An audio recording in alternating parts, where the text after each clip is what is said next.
The end. The end. The end. You know we've got ourselves into the most peculiar predicament.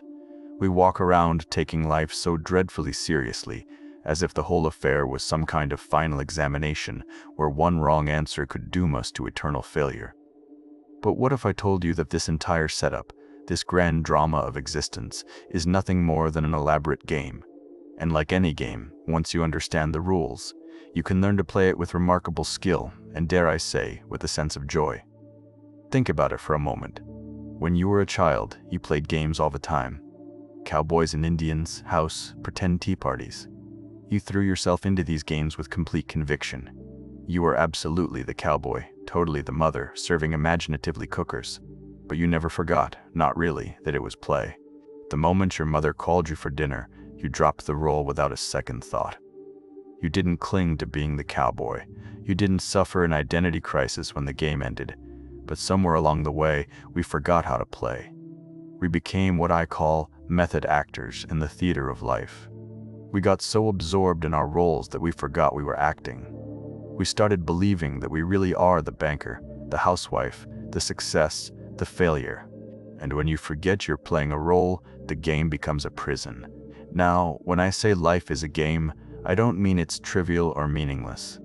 Games can be incredibly important. He plays with intensity, with passion, with everything he's got. But he maintains what we might call a light touch. The first rule of this cosmic game is perhaps the most startling. You are not who you think you are. The person you call by your name, with your particular history, your specific worries and dreams, that's just your character in the game. It's a mask, a role you're playing so convincingly that you fooled even yourself. But who is the real you? Ah, that's where it gets interesting. The real you is the player, not the character. You are the awareness that can observe thoughts, feelings, sensations. You are the space in which all experiences arise and dissolve. You are, if you will, the stage on which the entire drama unfolds. Once you see this, really see it, the game changes completely. You realize you've been like an actor who got so lost in his role that he forgot he could take off the costume and go home. Suddenly, you remember. You are not trapped in the character. You can play it skillfully, enjoy it thoroughly, but you don't have to be imprisoned by it. Here's another rule that most players miss entirely. The game has no final winning condition. There is no ultimate prize. No finish line where you can finally declare victory and retire. The whole point of the game is the playing itself. We've been taught to think of life as a journey with a destination, but it's much more like music or dancing. You don't dance to get to a particular spot on the floor. You don't listen to a symphony to get to the final note. The meaning is in the movement, in the flowing, in the playing. But we've turned life into a race. We rush through childhood to get to adulthood. We hurry through school to get to our careers. We work frantically to reach retirement. And then we sit in our rocking chairs, wondering where it all went. We were so busy trying to get somewhere else that we missed the only place we ever actually were, which is here, now, in this moment. The game is always happening now. Not tomorrow when you'll be happier. Not yesterday when things were better. But right now. This is the only time the game is actually being played. Yet most of us are like people at a concert who spend the entire performance reading the program notes, trying to figure out what's coming next, instead of listening to the music that's playing right now. Another fascinating aspect of this game is that it's completely rigged in your favor. How's that? Well, no matter what happens to you, no matter what role you find yourself playing, you can't actually lose. Because you are not just your character. You are the entire game itself. Think of it this way. In a dream, you might be chased by a monster, and it feels terrifying. But when you wake up, you realize you are both the one being chased and the monster doing the chasing. You are the entire dream. In the same way, you are not just one player in the cosmic game. You are the game playing itself. This might sound like mystical nonsense, but consider this. Every person who irritates you, every situation that challenges you, they're all part of your experience. They exist in your awareness. In a very real sense, the entire universe as you know it is happening inside your consciousness. You are not a small separate being struggling in a hostile world. You are the world looking at itself through the eyes of what you call you. Once you get this joke, and it is a cosmic joke of the highest order, your whole approach to living changes. You stop taking everything so personally. When someone criticizes you, instead of getting defensive, you might think, "Ah, here's the universe playing the role of the critic. How interesting. What can I learn from this performance?" When you're facing a difficult situation, instead of asking, "Why is this happening to me?" you might ask, "Why am I happening to this?" Because if you are the entire game, then you are not the victim of circumstances. You are circumstances, appearing to yourself as challenges to make the game interesting. Now let me address something important. This doesn't mean you become passive or indifferent. Far from it. When you know you're playing a game, you can play it with tremendous skill and enthusiasm.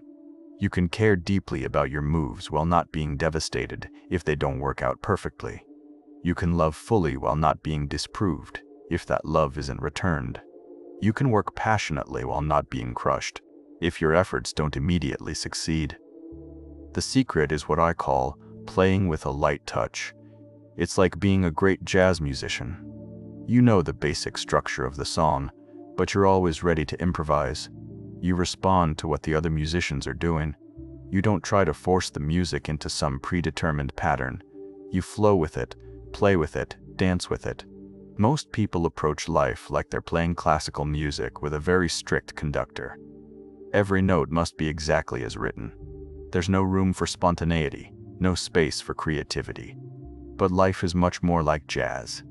The basic rhythm is there, but within that rhythm, infinite possibilities exist for improvisation and play. Here's one of the most liberating rules of the game. You don't have to be consistent. You are under no obligation to be the same person you were 5 minutes ago. The character you've been playing, with all its limitations and problems, is not a permanent fixture. It's more like clothing you can change. We spend so much energy defending our self-image, protecting our reputation, maintaining our personality. But what if you could be anyone you choose to be in each moment? What if instead of being trapped by your past, you could reinvent yourself constantly? Not in a crazy, unstable way, but in a fluid, creative way that allows you to respond freshly to each situation. Children do this naturally. One moment they're a princess, the next they're a dragon, then they're a race car driver. They don't worry about consistency. They don't think, but wait, yesterday I was a princess, so I can't be a dragon today. And here's the beautiful thing. Every person you meet is you, wearing a different mask, playing a different role. That annoying colleague, that difficult relative, that stranger on the street who smiled at you, they're all you, exploring what it's like to be different characters in the great drama. When you see this, compassion arises naturally. Not the condescending kind of compassion that looks down on others, but the recognition that you're all in this together, all playing parts in the same cosmic theater. This doesn't mean everyone is the same on the surface level. Obviously, people have different personalities, different backgrounds, different ways of playing their roles. But at the deepest level, the awareness looking out through their eyes is the same awareness looking out through yours. We're all windows in the same house, each with a different view, but all part of the same structure. Now, let's talk about one of the trickiest aspects of the game. The part most people find hardest to master. How do you deal with suffering? How do you play skillfully when the game seems to turn against you? When you're dealt what appears to be a losing hand, the first thing to understand is that suffering is not the same as pain. Pain is natural, inevitable. If you stub your toe, it hurts. If someone you love dies, you grieve. These are simply part of the human experience, part of what makes the game interesting and complete. But suffering, that's different. Suffering is the story we tell ourselves about the pain. It's the resistance to what's happening, the demand that life be different than it is. Pain says, "This hurts." Suffering says, "This shouldn't be happening. It's unfair. It means something terrible about me or my future." When you understand this distinction, you can learn to experience pain without adding the extra layer of suffering.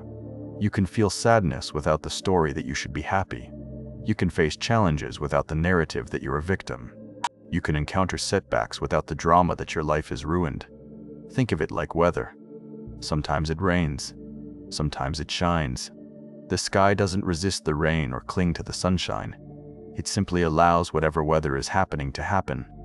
You can approach your inner weather the same way.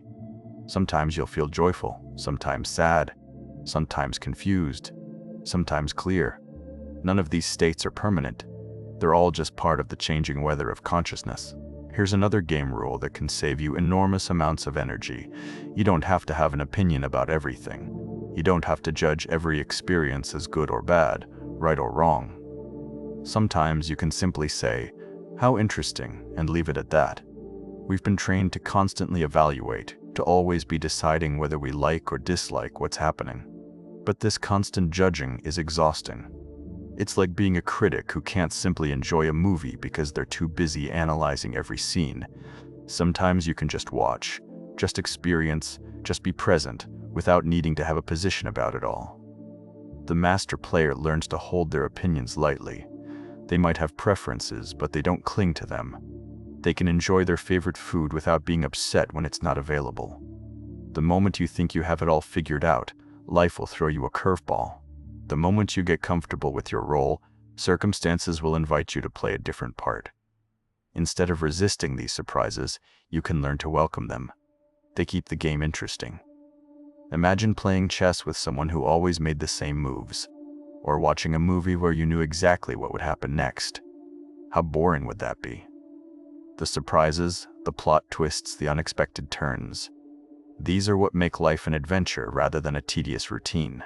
When you stop needing to control every detail, when you develop what we might call a taste for surprise, you begin to find life endlessly fascinating rather than constantly frustrating. Now, one of the most liberating discoveries you can make about this game is that there are no real mistakes, only experiences.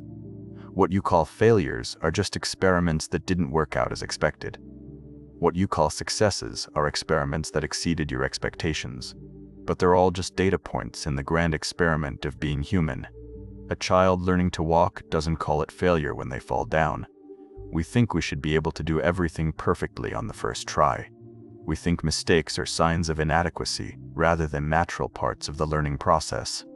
We turn every stumble into evidence that we're somehow deficient. What if you could approach your whole life with the same attitude that child has toward learning to walk? What if every mistake was just information? Every failure just feedback? How much lighter would you feel if you weren't carrying around all that self-judgment about your imperfect performance? Here's something else about this game that might surprise you. The best players are often the ones who appear to be playing the least. They move through life with a kind of effortless ease, not because they don't care, but because they've learned to work with the natural flow rather than against it. It's like the difference between swimming upstream and floating downstream. Both require skill, but one is exhausting while the other is energizing. When you understand the currents of life, when you learn to read the patterns of existence, you can accomplish much more with much less effort. This doesn't mean being lazy or passive. It means being intelligent about when to act and when to wait, when to push and when to yield. It means developing what the Chinese call Wu Wei, which is often translated as non-action, but really means action that is perfectly appropriate to the situation. Like water flowing around rocks in a stream. Water doesn't try to fight the rock. It simply flows around it, and in doing so, it gradually wears the rock away. This is the power of the gentle approach, the light touch. The skillful player who understands that force is rarely the answer to life's challenges. Another crucial aspect of mastering this game is learning to play multiple roles simultaneously, without getting confused about which is which. The skillful player can move fluidly between these roles without losing their center. They can be tough in business negotiations and tender with their children. They can be a student in one context and a teacher in another. They don't get stuck in any single identity. Most people make the mistake of trying to be the same person in every situation. They think authenticity means never changing, never adapting.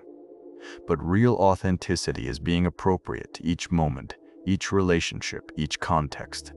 It's like being a skilled actor who can play many parts convincingly, because they understand the deeper truth that connects all roles. Now let me tell you about one of the most profound discoveries you can make about this game. The rules are not fixed. They can change, and often do, based on how you choose to play. This is where the game becomes truly magical. Most games have rigid rules that everyone must follow, but the game of life is more like a collaborative improvisation, where the rules evolve as you play. Your choices, your attitudes, your ways of being actually influence how the game unfolds for you. If you approach life with fear and suspicion, you tend to encounter situations that confirm your fears. If you approach it with curiosity and openness, you tend to find opportunities and adventures. If you play the role of the victim, you'll find plenty of people willing to play the villain. If you play the role of the hero, you'll discover your own capacity for courage and creativity. This isn't just positive thinking or wishful fantasy. It's recognition that consciousness is not passive. It's not just observing reality. It's participating in its creation. Your awareness, your attention, your choices are all active ingredients in the unfolding of your experience. Here's one of the most beautiful aspects of the game. Everyone gets to win, but not in the way we usually think of winning. The usual idea of winning involves someone else losing. But in this cosmic game, your victory doesn't require anyone else's defeat. In fact, the more skillfully you play, the more you help everyone else play skillfully too. When you're truly happy, you don't make others miserable. You inspire them to find their own happiness. When you're genuinely peaceful, you don't create conflict. You help others discover their own peace. When you're authentically yourself, you don't diminish others. You encourage them to be authentically themselves. This is why the masters, the really skillful players, often seem to be playing an entirely different game from everyone else. They're not competing. They're not trying to prove anything. They're not keeping score. They're simply playing for the pure joy of playing. And somehow, everyone around them starts playing better too. Let me share one final rule, perhaps the most important one. The game never actually ends. What you call death is just changing costumes, changing roles, changing the scenery. The player, the real you, the awareness that has been watching this whole performance that continues, when you truly understand this, it changes everything. You stop being so desperate to cling to your current role. You stop being so terrified of change. You realize that you are not just playing in the game. You are the game, playing itself, exploring infinite possibilities through countless characters and stories. And so here we are, at the end of our little exploration together. Though of course there is no real end, just as there was no real beginning. There is only this eternal now, this endless game, this magnificent play of consciousness, discovering itself through every possible form and experience. The next time you find yourself taking life too seriously, remember what I've told you today. You are not a struggling individual trying to survive in a hostile universe. You are the universe itself, playing at being an individual, exploring what it's like to apparently struggle, apparently succeed, apparently fail, apparently win. It's all play. It's all dancing. It's all music. And you are both the composer who won the song, the dance around the D-Rern. Play skillfully. Play joyfully. Play with that light touch that comes from knowing. It's all one magnificent cosmic game. And remember, in this game, everyone gets to be the winner, because everyone is you, and you are everyone, and we're all just the one consciousness playing at being many. The game never ends, it only changes form. And what a delightful game